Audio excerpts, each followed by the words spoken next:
长痤疮怎么调理？连翠红，主任医师，皮肤科，深圳市第2人民医院。痤疮是非常高发的一种皮肤问题，好发在我们青春期的青少年，所以它又有一个别称叫青春痘。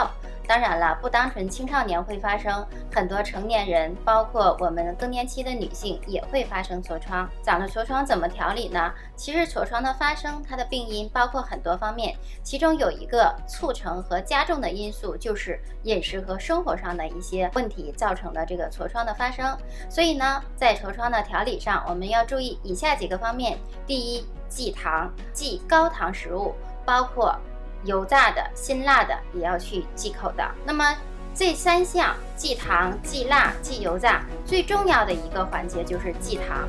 这个忌糖呢，不是说单纯说不吃甜食，包括了含淀粉高的食物、含糖高的食物，比如说巧克力、奶油、蛋糕，或者是面食、米粉这类的食物，它都属于高糖食物。所以在饮食上呢，我们要注意不吃这一类的食物。除了戒糖、戒辣和戒油炸之外，还有一个就是生活上，我们要注意饮食上面的一个注意之外，还有个就是生活，不能熬夜。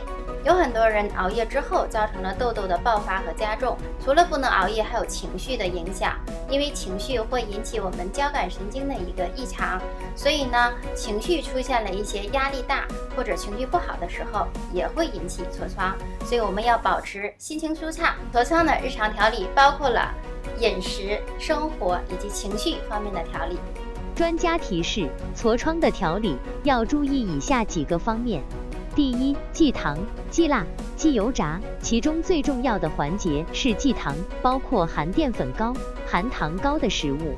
第二，生活上要注意不能熬夜，熬夜之后会造成的痘痘的爆发和加重。第三，情绪的影响，情绪会引起交感神经的异常，所以要保持心情舒畅。